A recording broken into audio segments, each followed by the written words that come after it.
He thought he knew his son. Every father does, right? You raise a child from birth, watch their first steps, hear their first words, celebrate every small victory. And when they fall, you're the one who picks them back up. So how could it be possible for a father to live under the same roof with his child for years and not see what was really hiding behind those familiar eyes? This isn't just a story of lies and deception. It's the kind of tale that will crawl under your skin and stay there. And believe me, by the end of this video, you'll understand why this case shook even the most seasoned detectives to their core. What this father discovered will not only challenge what you believe about family, but it will force you to question just how well you really know the people closest to you. Now, before we dive any deeper, I want to talk to you directly.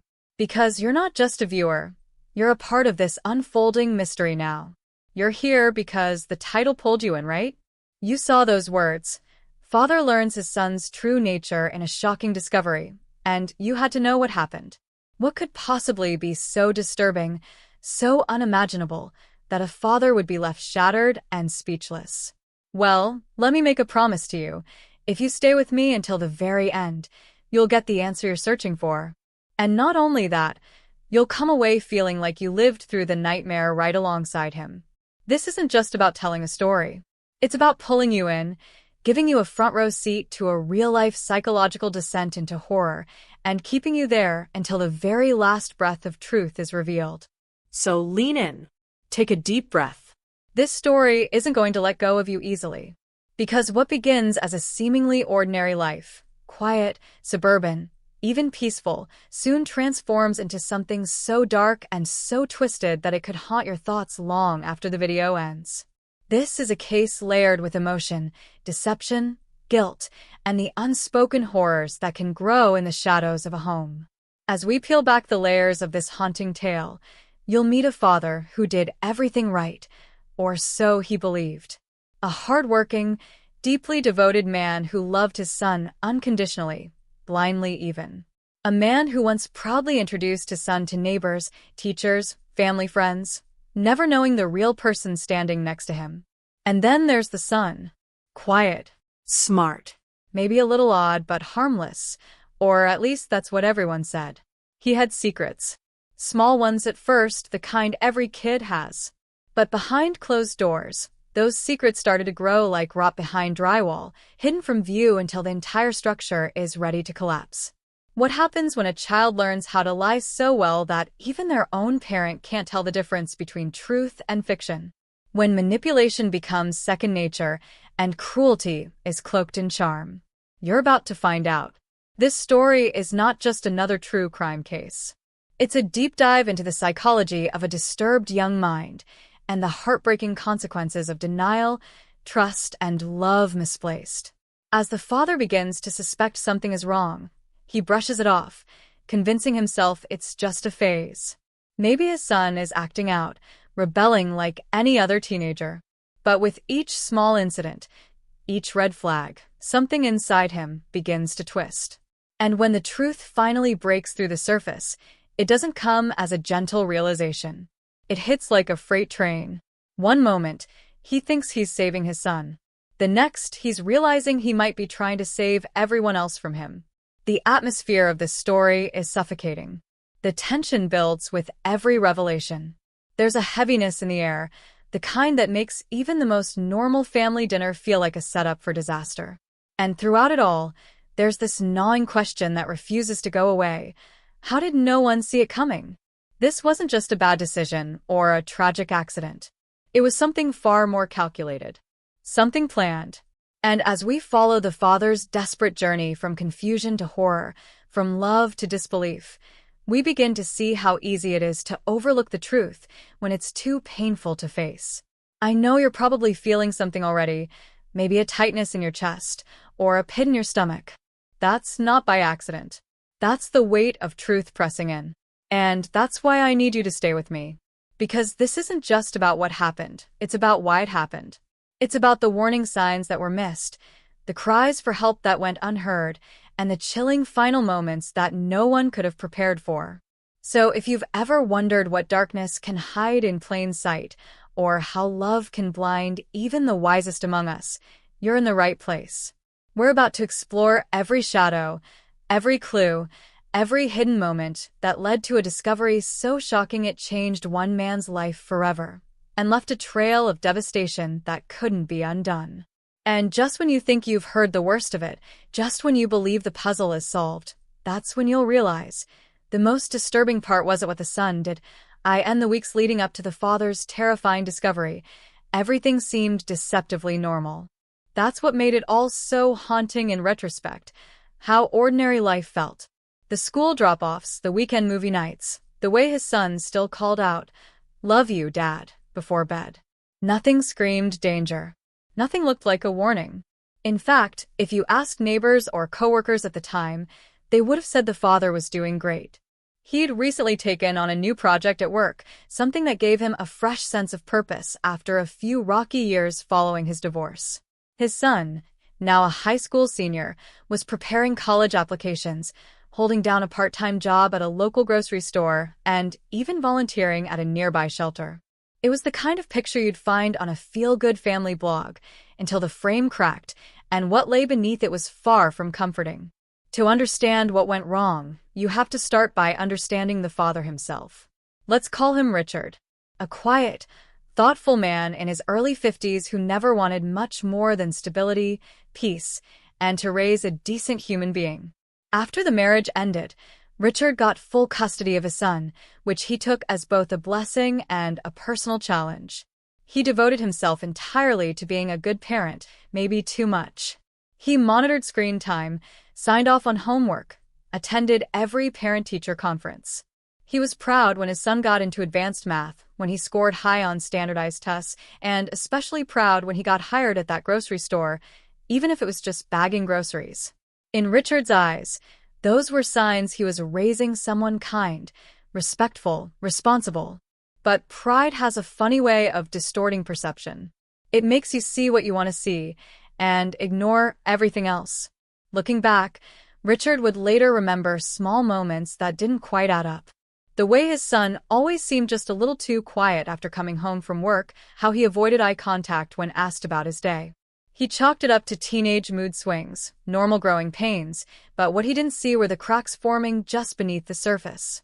Coworkers at the grocery store mentioned some odd behavior, though nothing serious enough to raise alarms. They said he'd get lost in his own head sometimes, staring blankly into the aisles like he was watching something invisible unfold in front of him. One even mentioned catching him once, in the storage room, whispering to himself, fragments of sentences that didn't make sense, sentences that chilled her for reasons she couldn't explain. At home, Richard found himself brushing aside strange little incidents. Like when he discovered a pile of torn photographs hidden in the back of his son's closet, photos of people they didn't know, with faces scratched out so thoroughly they looked like something from a horror film. Or when their family cat went missing for 3 days, only to return injured and skittish. The vet said it might have been an accident. Richard wanted to believe that. But deep down, a voice inside him stirred, quiet at first, but growing louder every day. Then there were the dreams. Richard had always been a light sleeper, but lately, he'd wake up in the middle of the night, heart racing, the echo of something terrifying still ringing in his ears. Sometimes it was the sound of someone walking through the house. Other times, it was a whisper at his bedroom door. But every time he got up to check, he'd find nothing. Just silence. His son always claimed he'd been asleep the whole time. And Richard believed him, because why wouldn't he? Things took a sharper turn when Richard received a phone call from the high school. His son had been suspended for an incident involving another student, something about a fight in the parking lot. But the details were murky. The school counselor insisted it wasn't as simple as a scuffle. There was something off about the way his son reacted. According to her, his expression never changed. No remorse, no anger, just blank. Empty. Like he wasn't even there. Richard defended his son, said he'd never been violent, never caused trouble. But the more he spoke, the more he realized how little he actually knew about what his son did when he wasn't under his watchful eye. There was also a girl.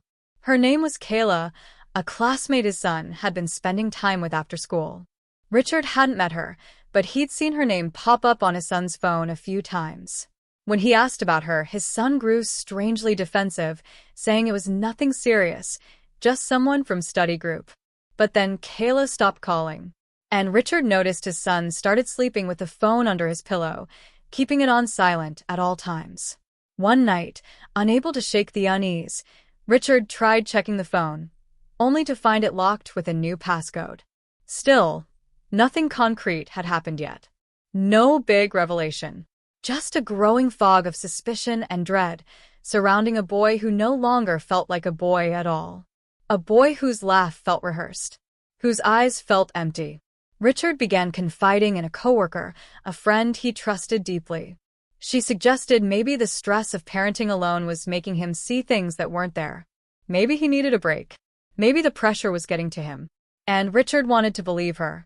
He wanted to believe he was just tired, overthinking, falling into a spiral of worry that every parent faces at some point. But then something changed. One morning, Richard woke up to find his front door wide open. His son was asleep in his bed. Nothing was stolen, nothing seemed out of place, but something felt wrong. It was as if the air in the house had shifted, like the walls themselves were holding in a secret. He checked the security footage, but the camera had stopped recording sometime around midnight.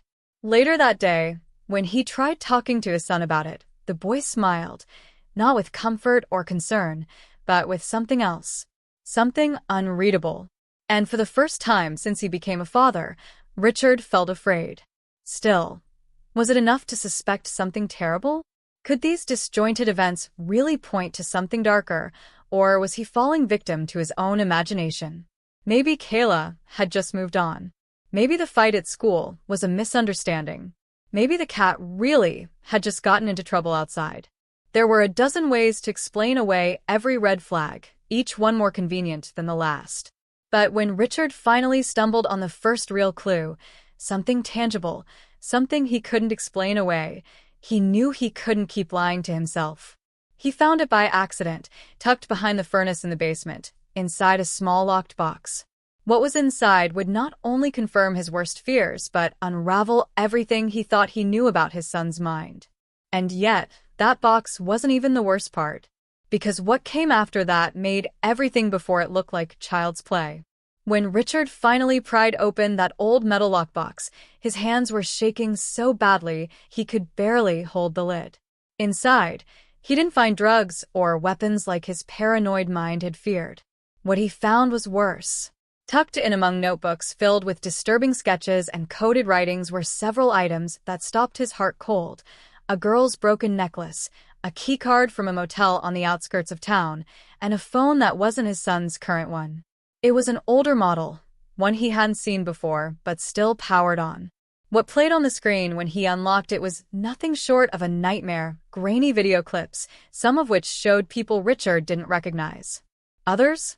He did. One video, just seconds long, showed Kayla crying in what looked like a basement, her voice distorted by static but clearly pleading for someone to just let her go.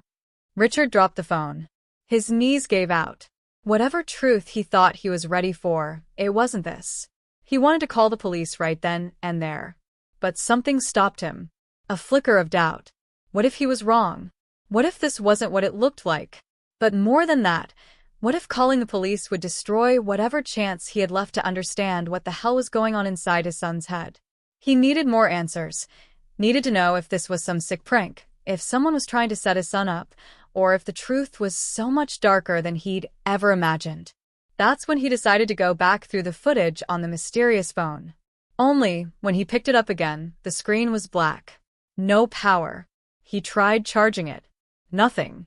It was as if the device had died the moment it showed him the truth, as if someone wanted it to stop right there. The next morning, the box was gone. He tore the house apart looking for it. Questioned his son, who claimed he hadn't seen it, and accused his father of losing it again. That phrase, again, echoed in Richard's ears long after the argument ended. It was like a script, something rehearsed. And when Richard asked more questions, tried to push further, his son simply walked out the door and didn't come home that night. The silence that followed wasn't just deafening, it was dangerous. The longer his son stayed gone, the more questions built up like thunderclouds in Richard's mind. Worse still, He started noticing strange cars parked outside his home. A black SUV that sat idle for nearly 3 hours, never once turning on its lights. A man at the grocery store who seemed to follow him down every aisle. And then came the envelope, left on his front porch with no return address. Inside were photocopies of Kayla's missing persons report, old newspaper clippings about a case from 10 years ago that had never been solved, and a note scribbled in rough block letters. "Stop looking, or next time it'll be you." That's when the panic turned into something sharper. Rage. Determination. Richard had no clue who was watching him, but it was obvious someone knew he was getting close to something dangerous. Maybe it wasn't just his son. Maybe there were others involved. A ring of people covering for each other? Or maybe, just maybe, someone wanted to shift all the blame onto the kid and walk away clean. And as soon as he began revisiting people from his son's life, teachers, coworkers, even that school counselor who had once warned him something wasn't right, he found something chilling. No one wanted to talk. Some even denied knowing his son that well. One cashier, who had worked alongside him for over a year, claimed she barely remembered him, as if someone had gotten to them first. But it wasn't until Richard received a late-night call from a blocked number that everything twisted further. The voice on the other end was hoarse, whispering fast, frantic. "You're not crazy, but you're not safe either. He wasn't supposed to be with you. They lied. He's not your son." The line went dead. And just like that, Richard was no longer chasing truth. He was chasing his reality. The foundations of everything he believed about his family, his past, and even his role as a father began to fracture. Who was lying to him? And why? Why would someone say that about his child? Was it a threat, a cruel mind game, or the key to something even more twisted than he could have imagined? He tried tracing the call, but nothing came up. When he checked the house again, he realized another thing had gone missing, an old family photo from the living room, the one taken the year after the divorce.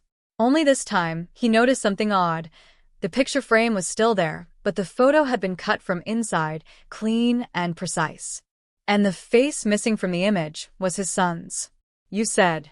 Just 2 days after Richard discovered the photograph had been deliberately altered, his son's face meticulously removed, he got a call that dragged someone else into this twisted puzzle. It was Melissa, his ex-wife. They hadn't spoken in nearly 8 months, not since a blowout argument over parenting styles and the sharp divide that had formed between them after the divorce.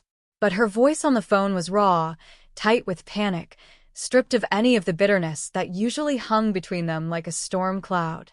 She wasn't calling to argue. She was calling because something strange had happened to her too. She'd received a package in the mail, no return address, no postage, meaning it was hand-delivered. Inside was a single item, a burned CD labeled only with their son's name and the date of his 12th birthday. She had no idea what it meant, and she hadn't dared to watch it alone. Richard told her not to. But of course, by the time he arrived at her house, she already had. What played on her living room TV was a low-resolution home video, clearly filmed on an old camcorder. It showed their son blowing out candles on a cake, surrounded by family, smiles, laughter. But then, halfway through the clip, the footage cut abruptly. The screen glitched, pixelated, then returned to a new scene. It was still a birthday party, but not the same one. It was darker, quieter. Their son looked older, alone, sitting at a table with a single cupcake and one candle. A man stood behind him, face obscured by shadow, and whispered something into his ear. The boy flinched. The screen went black again. Neither Richard nor Melissa remembered any second party, no small celebration without family, no video ever recorded like that. And when they replayed it again, that scene was gone. Just static. Like it had erased itself. What haunted them most wasn't just the video, but the realization that someone had access to old family moments, possibly footage taken inside their homes, and was editing it into something menacing. Melissa confessed that she'd always felt like someone was watching them, especially after the divorce. She dismissed it as paranoia, the natural anxiety that came from sharing custody of a troubled teen. But now? Now, she wasn't so sure. Richard didn't tell her everything. He didn't mention the box, or the girl in the video, or the threatening note. Not yet. He needed to figure out what was happening before dragging her deeper into it. But it was clear now. Whoever was behind this wanted both of them scared. They wanted division, confusion, and silence. Richard's mind started racing through a list of people who had been close to the family over the years. Friends, teachers, even that neighbor who used to babysit when their son was younger. But the more he thought about it, the more he realized that many of those connections had quietly severed without explanation. People who once smiled warmly now avoided eye contact. One woman who had been a close friend of Melissa's suddenly moved out of state last year. No notice, no goodbye. Another former classmate of their son's had apparently transferred schools mid-semester, and when Richard tried to find their new contact info, it was like they'd vanished. And then came the voicemail. This time it wasn't a whisper. It was screaming, loud, distorted, and terrifying. A child's voice, almost robotic in its warping, yelling, "Help me," again and again. The call had come from Melissa's number, but she swore she never sent it. The audio file wouldn't play more than once. After Richard listened to it, it vanished from his phone, like it was never there. Melissa was shaken, accusing him of planting it, of playing games with her mind. But Richard didn't have time to argue. Something had shifted. The game was no longer just about his son's strange behavior. It was about their family's unraveling past and the possibility that someone, somewhere, was orchestrating every move. And now, for the first time, Richard started to ask a question that sent a chill through his bones. What if his son wasn't the one doing this? What if someone else was? What if his son was just another piece in a puzzle that went back further than he'd ever imagined? A pawn in someone else's twisted narrative? But who? And why? The deeper he fell, the less clear the answers became. But one thing was certain, whatever this was, it wasn't just a family mystery anymore. It was something darker, more calculated, and it was only getting started. Because that night, as Richard drove home, he caught a glimpse of something in his rearview mirror that made his blood run cold. The same black SUV he thought he'd lost days ago. Still tailing him. Still watching.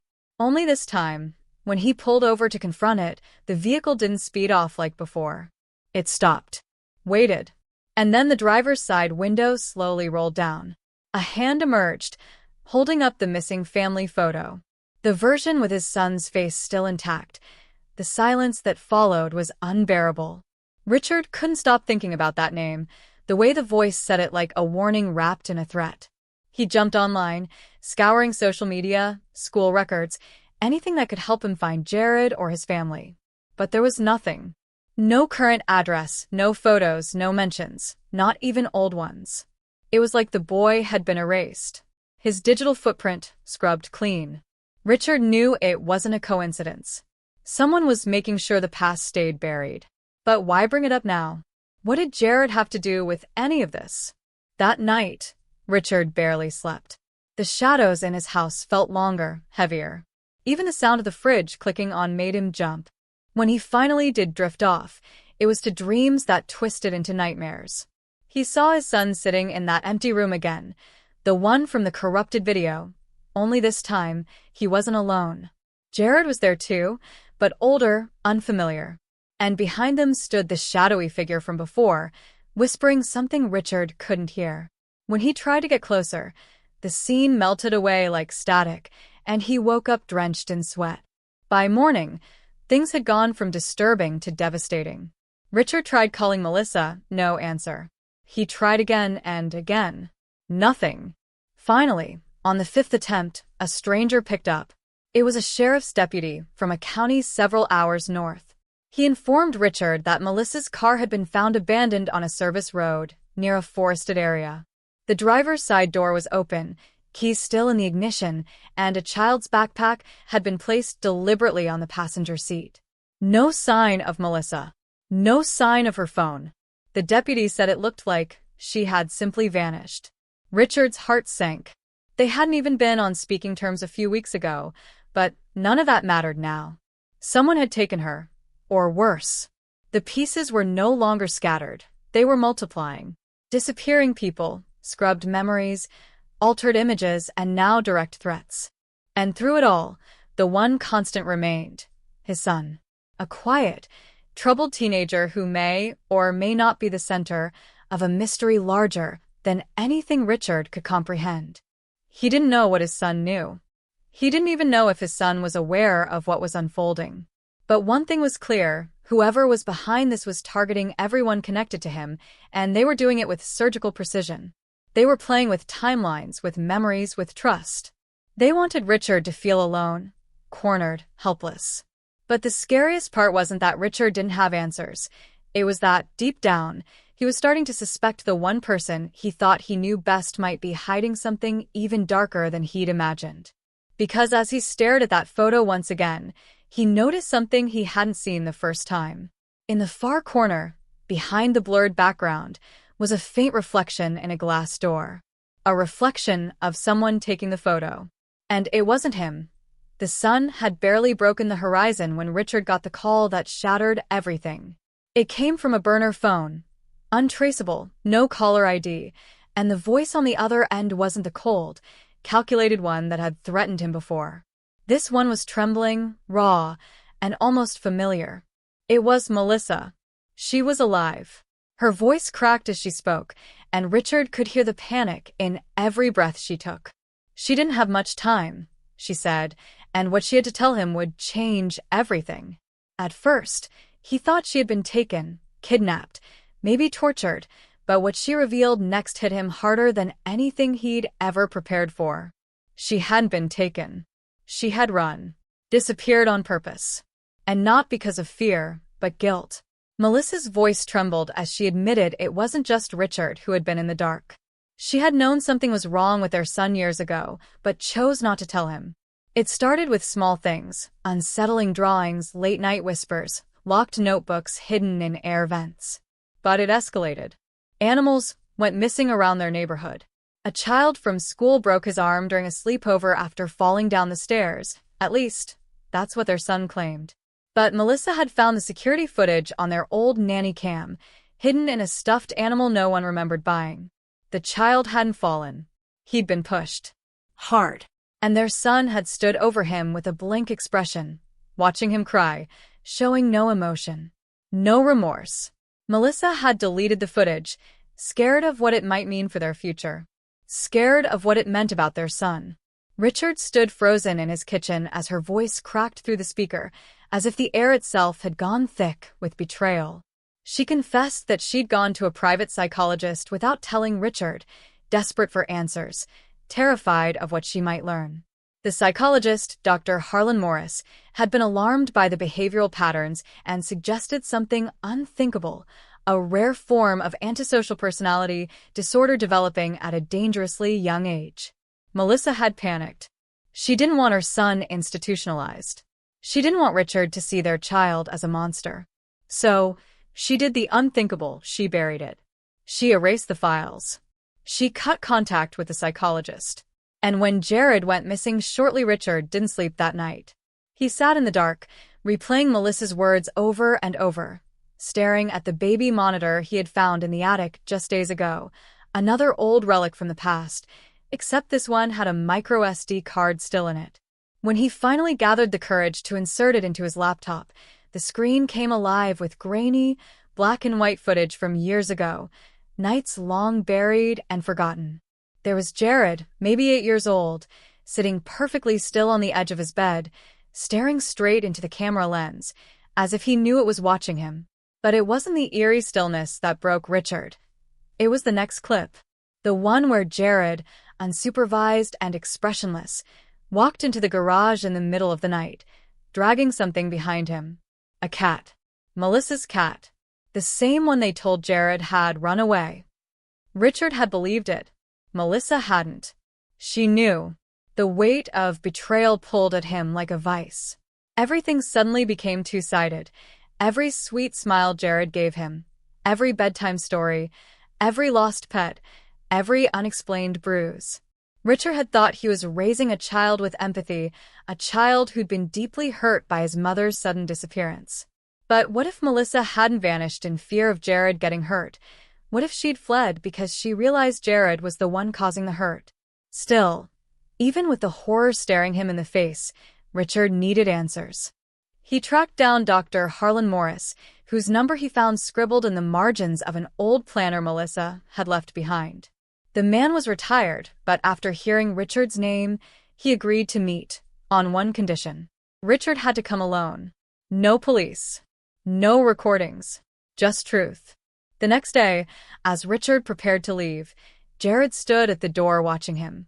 "You're not coming back, are you?" he asked, but his tone was off, flat, mechanical. And the way he stared at Richard was no longer childlike. It was calculating. Richard tried to hug him, but Jared didn't move. Just blinked. Once. Slowly. As if observing rather than feeling. Richard's hands trembled as he grabbed his keys. He wasn't sure what was waiting at that meeting, but deep down, something told him Dr. Morris knew more than Melissa ever let on. And as he backed out of the driveway, his phone buzzed with a blocked number. A message popped up. "Tell anyone, and Jared won't be your only loss." That was when Richard realized he was being watched.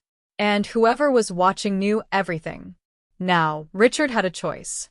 He could turn around, protect Jared, and pretend none of this ever happened, continuing the fragile lie that had held their family together for years. Or he could risk everything, his son, his freedom, maybe even his life, for a truth that might be too terrifying to survive. And as he drove toward a meeting that could unravel everything, he couldn't shake the feeling that someone was already 2 steps ahead of him. Watching. Waiting. Maybe even someone he trusted all along. And then, as if the night hadn't already gone far enough off the rails, his phone rang. It was a number he didn't recognize, but something compelled him to answer. The voice on the other end wasn't distorted or threatening. It was calm, controlled, almost too familiar. The speaker said only one sentence before hanging up. "Stop looking, or you'll find out what really happened to Jared." Richard froze. Jared. That name hadn't passed his lips in years. He was a childhood friend of his son's, a boy who used to spend entire weekends at their house. They played video games, rode bikes, shared inside jokes like brothers. And then, just before high school, Jared's family moved without notice. No forwarding address, no goodbye. His son had asked about him a few times, but eventually, like most kids do, he'd moved on. Richard hadn't thought about Jared in years. Until now. The small cabin on the edge of Eldridge Lake looked abandoned, but Richard had learned not to trust appearances anymore. He parked his car beneath the overgrowth, took a breath that felt like it might be his last, and stepped inside. The air was stale and damp, thick with dust and something else, something metallic, like dried blood or rusted secrets. Dr. Harlan Morris stood in the shadows, older than Richard had expected, his frame fragile, but eyes sharp. He motioned toward an old chair and spoke in a whisper that seemed to carry a lifetime of regret. "I never should have signed the waiver," he said, almost to himself. "Melissa begged me not to. She saw it happening. She knew." What followed was a truth so twisted it made Richard's skin crawl. Jared had been part of a psychological research study as a child, something experimental, unofficial, buried deep beneath layers of academic red tape. Melissa, desperate to understand her son's increasingly erratic behavior, had unknowingly brought him to a research clinic masked as a family wellness center. Harlan had been the lead psychologist. The study wasn't just about behavioral disorders, it was about control, desensitization, and emotional detachment. Jared wasn't the only child. There were others. Some were adopted. Some placed into foster homes by design. The program had funding, private investors, anonymous donors. It wasn't supposed to continue after the early warning signs appeared, but someone kept pushing. Someone decided the study's results were too valuable to stop. Richard sat frozen, realizing this wasn't just about Jared's behavior or Melissa's disappearance. It was about a network, a system designed to hide the truth in plain sight. And then Harlan dropped the final blow. "I believe Melissa found out. That's why she left. That's why she was silenced." Richard's blood went cold. Silenced. He had always assumed she left them, but now he had to wonder if she'd ever even made it out of town. His phone buzzed again, but this time it wasn't a text. It was a call from Jared's school. The principal's voice trembled as she spoke. "Mr. Carver, your son, something's happened." He raced back to town, heart pounding like a war drum, only to find the school swarming with police. Jared was nowhere to be found. His teacher was in an ambulance, unconscious. A message had been carved into her desk, 7 words that shattered Richard's remaining hope. You looked for truth. Now I vanish. But what chilled him most wasn't the message. It was the fact that Jared had written it backward. Every letter mirrored perfectly, as if he'd practiced for years. And then the final crack in Richard's world arrived with the detective's words. Your sister's been lying to you, he said. She's not in protective custody. She never was. She was part of the study, too. And she's been funding it ever since. Everything Richard thought he knew collapsed in on itself. His own family, his blood, had been pulling strings behind his back, helping raise a child they had already diagnosed, monitoring him, manipulating Richard into playing the role of father, caregiver, unwitting subject. And now Jared was gone, again, but this time, Richard wasn't sure if he was the hunter or the next piece of a much darker plan. The storm had rolled in quickly, thick black clouds strangling the stars above as Richard stepped into the cavernous warehouse hidden behind the old cannery on Route 9, a place long forgotten by most, but not by the people behind Jared's transformation. He moved cautiously, his flashlight flickering as if it too were afraid of what it might reveal. The concrete echoed every footstep, every breath, every heartbeat that thudded in his chest like a ticking time bomb. And then he saw her, Karen, his sister, standing in front of a rusted medical table surrounded by old monitors and filing cabinets bursting with documents. Her expression wasn't apologetic or shocked. It was calm, controlled, familiar. She didn't look like a villain. She looked like someone who had convinced herself she was saving the world.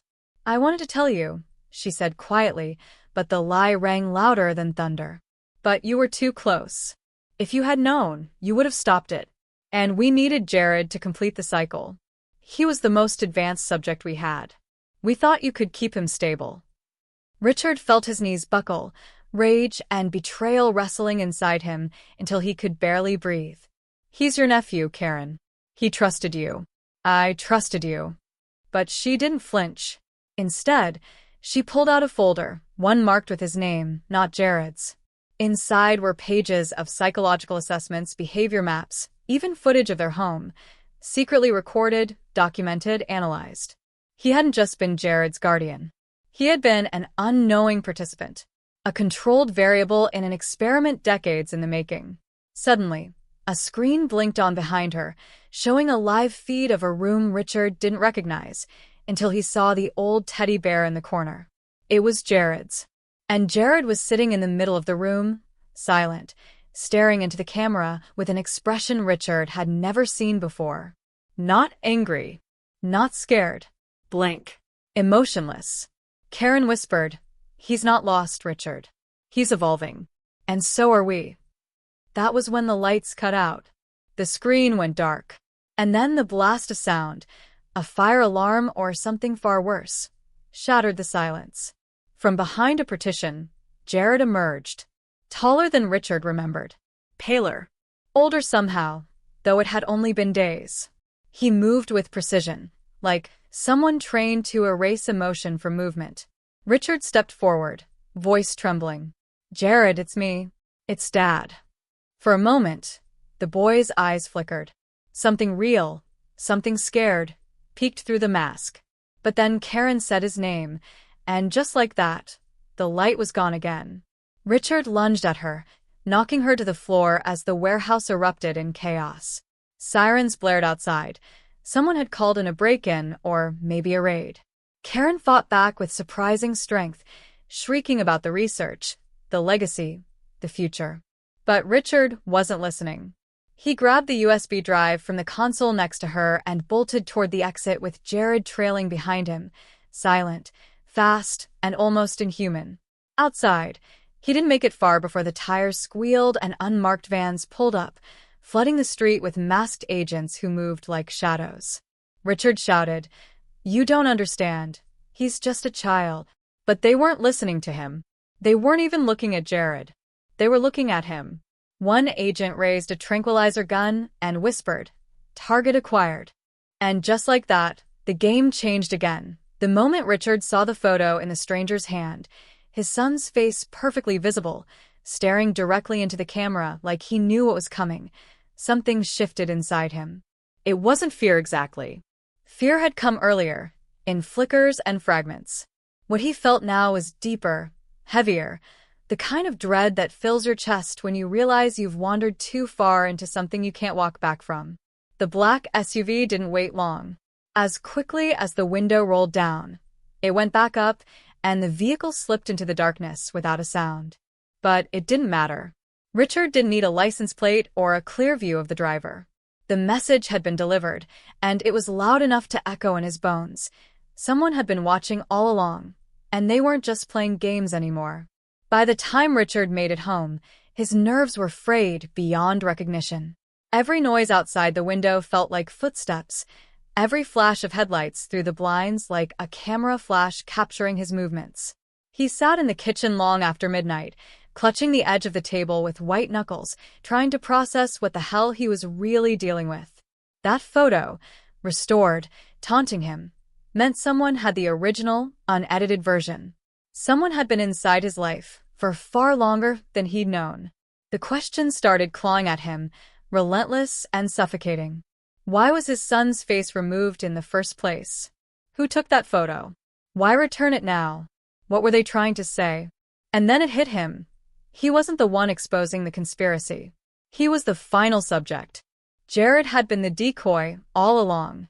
The world went sideways as the tranquilizer hit his shoulder, and just before everything went black, he heard Karen's voice, calm and cold. "Thank you for your cooperation, Richard. Phase 3 begins now." The world came back to Richard in slow, painful fragments, flashes of sterile white light, distant voices muffled by the heavy fog in his mind, the mechanical rhythm of beeping machines counting out the seconds of his survival. He didn't remember collapsing. He barely remembered the face of the agent who shot him. But when he opened his eyes again, he was no longer in the warehouse or surrounded by chaos. He was in a quiet facility somewhere remote, tucked away behind thick walls and soundproof glass. It wasn't a hospital. It felt more like a prison made to look like one. At first, no one came. He had no clock, no windows, only the occasional tray of food and the cold hum of the fluorescent lights above. But in the silence, memories returned, not just of Karen or Jared, but of the file. His name stamped in bold black ink. The footage of his life under surveillance. The realization that the people behind this had watched his every move, manipulated every decision, and now they'd made him disappear. Days passed, maybe weeks, before the door opened and a man stepped in. Not Karen, not Jared. Someone new. Clean-cut, polished, wearing the calm expression of someone used to lying. He introduced himself only as Dr. Thomas, and he didn't offer explanations, only questions. How did Richard feel? What did he remember? Did he still trust Jared? It wasn't an interrogation, it was a debriefing. They weren't punishing him. They were studying him. And that was when Richard understood the final, most horrifying truth. This was never about Jared becoming something unnatural. It was about pushing Richard to the edge, to see how far a parent would go to save a child, how deeply love could blind someone from reality. The experiment wasn't Jared. It was him. And Karen had played her part to perfection. But Richard hadn't survived all this to become their lab rat. One night, while pretending to sleep, he overheard a conversation through the air vent. Another subject had gone rogue, escaped containment, disappeared. The staff was on high alert, and the name they whispered wasn't Richard's. It was Jared's. Somehow, the boy had broken through whatever conditioning they'd forced on him. He'd vanished, and no one knew where. That single whisper of rebellion gave Richard something he hadn't felt in weeks. Hope. Months later, Richard sat on a worn bench outside a roadside diner in Arizona, dressed in borrowed clothes with a backpack slung over his shoulder. He didn't remember how he'd gotten out, just fragments of alarms, a fire, confusion, and running through desert heat until his legs gave out. Someone must have helped him, someone from the inside. He believed it was Jared. The boy had left behind one thing, a flash drive hidden in a box of cereal Richard once kept in his old pantry. It contained names, locations, experiments, all tied to the organization. A blueprint of the truth. Richard uploaded it anonymously to the deep web, and within hours, the data was spreading like wildfire. Journalists were picking it up. Forums exploded with theories. Some people believed it was a hoax, but others didn't. The right eyes had seen enough to know something real was hiding beneath the surface. Still, Richard didn't go back to his old life. He couldn't. That version of him, the man who believed in simple truths and black and white justice, was gone. What remained was someone sharper, haunted, but stronger than ever before. Every few weeks, he'd receive a message from an untraceable account. No words, just a single photo. A street in New York, A mountain trail in Utah. a train station in Chicago. Each time, Jared's silhouette could be spotted in the background, like a ghost watching from afar. He was alive. Free. And still fighting. Richard knew he couldn't reach out. Doing so would only put the boy in danger. But the photos were enough. They meant his son remembered. He was no longer a subject. He was something more. As the sun dipped behind the desert hills and cast long shadows across the highway, Richard lit a cigarette with shaking hands and stared into the distance. There would be no neat ending. No courtroom justice or viral expose. But the truth was out there now, and the cracks in the system had begun to spread. Karen had disappeared. So had Dr. Thomas. But Richard wasn't chasing them anymore. He was waiting for the day Jared would step out from the shadows, not to run, but to stand beside him, to finish what they had both unwillingly started. And somewhere, in the faint hum of the wind, Richard thought he heard a boy's voice, whispering not with fear or anger, but clarity. "They turned me into a monster, but you turned me back." That voice lingered long after the sky went dark, echoing with every step he took into the unknown. Because even when the story seemed to end, the truth was just beginning. And just like that, the game changed again. The moment Richard saw the photo in the stranger's hand, his son's face perfectly visible, staring directly into the camera like he knew what was coming, something shifted inside him. It wasn't fear exactly. Fear had come earlier, in flickers and fragments.